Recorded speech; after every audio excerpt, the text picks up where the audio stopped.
Some of the best country music over decades has come from country duets. And today, Dave and I jump into a lot of our favorites, and yours too, I hope, on Hot Mic with Houston and Hogan.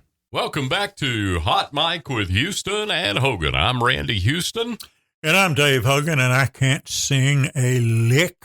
Yeah. Or you and I would sing. We'd make a good duet, wouldn't we? You know, in these control rooms, these padded rooms where we have spent a lot of our lives, you can sing, but nobody can hear you with the mic off, you know, and that's kind of the way I've spent my career. Like a friend of mine told me one time, he said, there are two things I don't do in public. One is sing, the other is play golf. I love it. Let's talk about, speaking of duets, I brought the word up. Let's talk about some of country music's famous duets. Oh, you want to?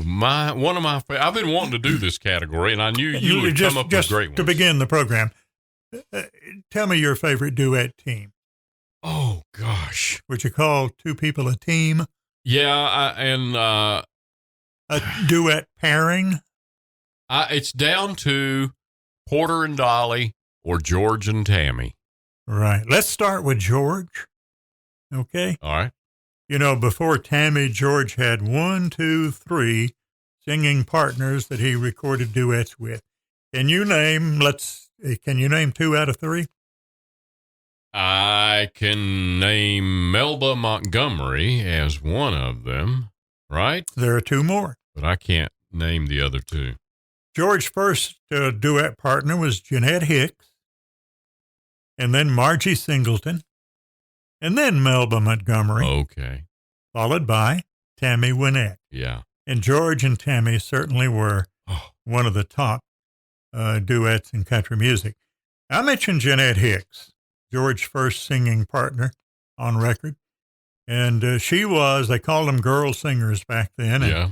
She was the featured girl singer on the Louisiana Hayride, a place where so many country stars, everybody from Elvis Presley to Hank Williams, performed on the Louisiana Hayride out of Shreveport. It was second only to the Grand Ole Opry in popularity. It was a stepping stone to the Grand Ole Opry. The next step and the final step to stardom in country music in those days was the move from the Louisiana Hayride to the Grand Ole Opry. Jeanette Hicks was the girl featured singer on the Louisiana Hayride, and she teamed up with George on several recordings, and they had a tremendous hit called Yearning. Yearning to be with the one I can't agree with. You can sing, too. That's a great, I remember that song. That song, you know what I remember about that song? Now, this was about 1956. It was before I got into radio, and I was a teenager. And in days gone by, back in the 50s particularly, every place had a jukebox. If they served food, they had a jukebox. Yeah. And we'll talk about that one of these days. We'll do a program on jukeboxes. Oh, yeah. Here on one of our podcasts. But I remember that rock and roll was just taking over. And most of the recordings that you heard when the jukebox played was a rock and roll song. Yeah. But there were just a couple of country songs that were played regularly. Yearning, but George Jones and Jeanette Hicks was one of them, along with Patsy Cline's Walking After Midnight. Oh, boy, yes, yes, yes. Now, Margie Singleton was a singer that was quite popular. She also recorded some duets with Farron Young, and she recorded several with George Jones. And then Melba Montgomery came along, and Melba and George had one of the greatest blending of voices ever in country music. Well, I happen to agree with you. They were fantastic together, and then George was fantastic with Tammy, too. Going back to George being the common denominator there, he was the singer's singer. He could blend. He just had that ability. Well, Melba and George had a song called We Must Have Been Out of Our Minds. We said our goodbyes long ago, never thinking we'd miss each other so. Still one of my favorites, and I pull it up and play it a lot Wow. on the internet. And they had several others, but that was their big one. And then along came Tammy. Yeah. What's your favorite Tammy and George song? Oh, I love Golden Rings. Mhm. Yeah, Golden Rings. That was probably the biggest seller and the biggest hit by Tammy and George. Two-story house. We're not the jet set. The old Chevrolet set. Yeah. Gosh, there's so many. I still play a lot of them on my classic country show. And on one of our country shindigs at the Asheville City Auditorium, we had George Jones and Tammy Wynette. First time I ever met George, and he was just as nice and humble and just not what here. I'd heard all those George Jones stories. Oh, yeah. I was scared to death that he wouldn't show up. I was promoting the show, and he had a reputation for not showing up. Yeah. But the thing I remember, it's funny, certain things you remember, right? It had nothing to do with music, but George walked in, and I introduced myself, and we started talking, and he said, I went to the Tom McCann shoe store, and I bought me a pair of shoes, and they're too little, and they're hurting my feet. Now, that's what I remember about George Jones. Okay, let's move from George and Tammy and George's other singing partners to Porter and Dolly. Boy, Porter and Dolly, they were quite a duo for a number of years. They were. They had that magic too that George and Tammy had, and by the television show when I was a kid, we were glued to the Porter Wagner show, and I remember the girl singers before Dolly, Norma Jean, Pretty Miss Norma Jean. Yes, and there were others.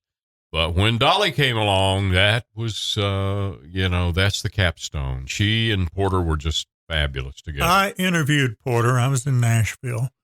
Gosh, I wish I'd have saved some of the recordings that I made with country music artists. But I sat down with Porter, and this was just days after Dolly told Porter that she was leaving the show. Just days after. Just days after. And Porter was bitter. Boy, he was bitter towards Dolly. And I just, laid it on the table. I said, Porter, how do you feel about Dolly leaving the show? And he said, she knows what she's done, and she'll find out when I sue her. And he did sue her, but they settled it quietly, settled the lawsuit. But Porter was devastated. Yeah. And, of course, the song I Will Always Love You is a song that Dolly wrote when she left the Porter show. And they were on the outs for a number of years. Yeah. And then they reconciled. Yeah. They reconciled, got together, and did some work together again. But they sure made their mark, not only both of them as individual artists, but as a duo. I played this morning on my radio show. That was the last thing on my mind.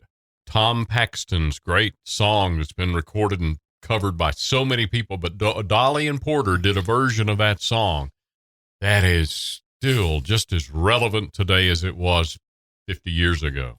Now, after Porter, Dolly had another singing partner, Kenny Rogers. Oh, yeah. I emceed a show at the Civic Center with Porter, with Dolly and Kenny. Yeah. Kenny Rogers and Dolly Parton and Islands in the Stream, one of the great all-time duets. That concert was in the round at the Civic Center. It was out in the middle of the floor, and it was like 3 shows sold out consecutively, like Elvis used to do. Yeah, Kenny and Dolly. I was in Los Angeles when that song came out. Do you remember any songs where you were the first time you heard them? Oh, yeah, you do. You do. Yeah. And I'm not talking, of course, the first time I heard most of the songs, the first time was in a radio studio when we got the records in. Right. But in this case, I was on vacation. I had not heard Islands in the Stream. And we were on vacation out in California. And we were, I don't know what the destination was, but we left Los Angeles early. And I remember it was still dark, driving out of Los Angeles with the radio on, and Islands in the Stream came on by Dolly and Kenny. And it's one of the songs I remember where I was when I first heard it. Yeah. Conway and Loretta. How about that duet team? Whoa, man. I was After the Fire Is Gone, and love is where you find it when you find no love at all. Love. Nothing's cold as ashes after the fire is gone. One of the great country songs, and certainly one of the great duets. Amen. Amen. And who did Loretta Lynn record with before Conway? Well, I played a few of those records, but I really enjoy your story about Ernest Tubb and Loretta Lynn. They had a song called Mr. and Mrs. Used to Be, which was a big hit. And they had another one that was called Sweet Thing. You remember? Has anybody here seen Sweet Thing? No, he's out of Tomcatting around. Nat Stuckey's song. Yeah, Nat wrote that, didn't he? Yeah, and recorded it. And then Ernest and Loretta recorded it. But my story, it may be the story you're referring to. Yes. I was promoting a show at the Asheville City Auditorium. Loretta was on the show, and she had had those hits with Ernest Tubb. But the record company, Decca Records, had decided that they wanted to pair Loretta with a younger artist, a fellow named Conway Twitty. Loretta was very quiet that night. I'd been around Loretta one previous time, and she was so bubbly and conversational. And I said, Loretta, what you seem to be feeling, I think I used the word puny tonight. And she just opened up to me. She says, well, I'm just worried to death. The record companies decided that instead of recording with Ernest Tubb, they want me to record with Conway Twitty, and I know it's going to break Ernest's heart. And I told the record company, they asked me, do you want us to tell Ernest, or do you want to tell him?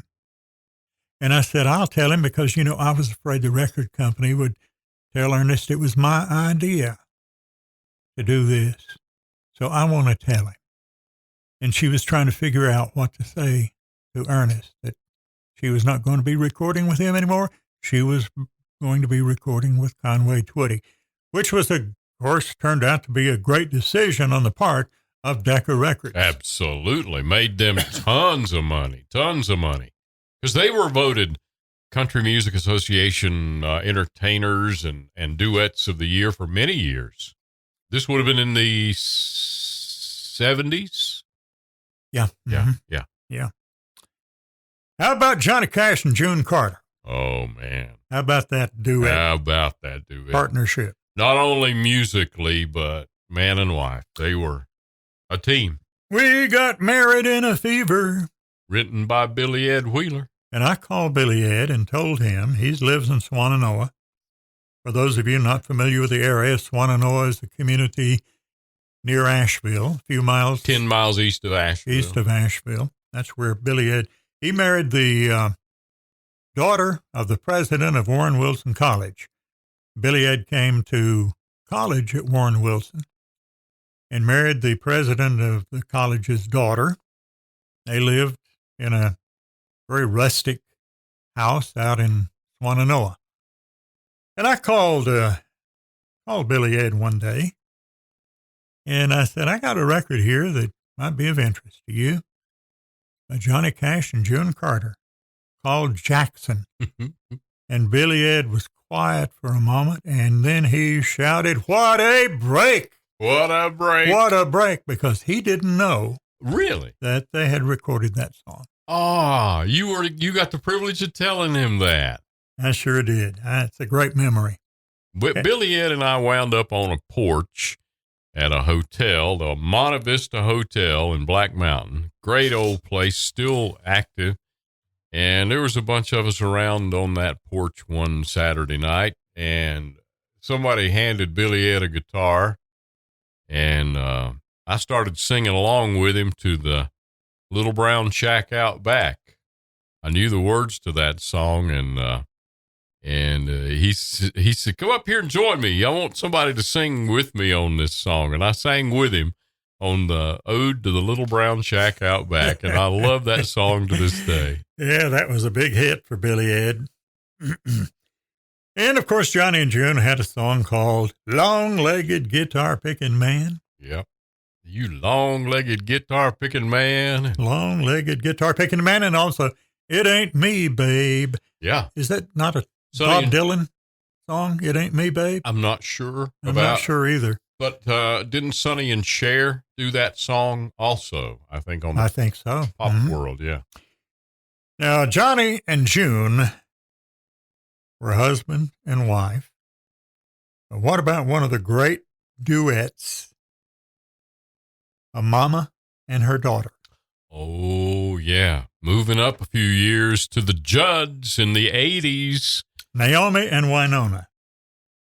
Mama, he's crazy. Mama, what a great he's song. Crazy. What a great song. And that was their launch song, wasn't it? Yeah. But you know, the song I really like by the Judds is a song called Love Can Build a Bridge. Love Can Build a Bridge. What a wonderful song. Oh, it's a fantastic and an inspirational song. There's another one of their slow ballads called Grandpa, Tell Me About the Good Old Days. I know, Grandpa, Tell Me About the Good Old Days. That is a fantastic song, and it's so sad that it ended the way it did with the Judds and Naomi taking her life, and I'm sure people listening to this podcast remember that. It hasn't been that long ago. Naomi suffered from depression, and unfortunately, it's one of those situations where no matter what you do, it doesn't work out, and they tried lots of different things to bring Naomi out of the state of depression, and she would come out of that state for a while and then become depressed again, and it finally ended in a manner that I hated to see. Yeah. Hated to hear that. There are so many of those great songs, Love is Alive and Why Not Me and Rhythm of the Rain, and gosh, there were so many great hit songs on the RCA Victor label for the Judds.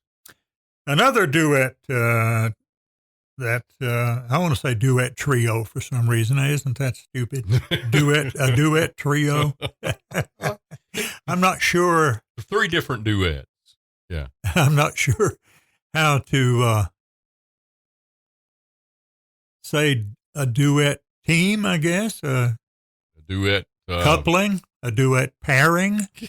Group, act. I'm going to use the word pairing here. I like this pairing. Yeah. Jack Green and Jeannie Seeley. Oh, yeah. Yeah, there were some great hit songs from them. Wish I Didn't Have to Miss You was one of them. And I guess probably the best known is the song called If It Ain't Love, Let's Leave It Alone. I've forgotten that. You know, Jack Green was the drummer for Ernest Tubb. You just told me that today. I didn't know that. And Jack is the only country music artist that I ever tried to play golf with. He was in Johnson City, and it was an overnight stay, so he said, is there anywhere we can play golf? You play golf? And I said, I try. And he talked me into it, and we went out and played. And during the course of playing golf, he told me a lot of Ernest Tubb stories that I want to share with folks one of these days. Jeannie Seeley had a big hit. She was on one of the shows I promoted in Asheville at the City Auditorium, a song called Don't Touch Me. Oh, yeah. If You Don't Love Me. Yes. So she was a successful artist as a solo artist. Right. As well as those duets with Jack Green. She was married to Hank Cochran, who was a Hall of Fame songwriter, and he wrote Don't Touch Me. Don't Touch Me. I'd forgotten that, yeah. We have time for one more? One more, that's about it. Now, this one is recent. Written by a buddy of ours we had on this podcast not long ago. Co-written by Whispering Bill Anderson. Yeah. And John Randall is the other writer on the song. Brad Paisley and Alison Krauss. Whiskey Lullaby. Ooh. Yeah. Powerful song. That's the song that has that line in it, and we asked Bill about it when he was on the podcast. I put the bottle to my head and pull the trigger. Or I held the bottle to my head and pulled the trigger. Yeah. But Whiskey Lullaby was a huge hit. And, of course, Brad Paisley and Alison Krauss are not a duo that works together all the time and travels together. She is touring right now with Robert Plant. Is she? Yeah, and they performing, and crowds are thronging to see them. They were recently or are coming to Asheville real soon. They were in Chattanooga, Knoxville, somewhere around just recently. Alison Krauss and Brad Paisley. Brad Paisley he's one of those artists that can sing with anyone, write a song for anyone, just be a part of anything musically going on. He's a good West Virginia boy. He really is a great talent. Mm-hmm. Yeah. And you said that was the last one we had time for. That's it, brother. We have run out of time. It's easy to do when Dave and I get to talking on Hot Mic with Houston and Hogan here in the world headquarters of Hot Mics. Yeah, we're so glad you came to join us. Thank you so much. A lot of folks have commented about our show, and we do one of these 2 or 3 times a month. Just hit the follow button, and you'll get an automatic download of each new one we do. Come back and join us the next time, and we'll tackle another topic here on Hot Mic with Houston and Hogan. Be sure to click the subscribe button for another episode of Hot Mic with Randy Houston and Dave Hogan.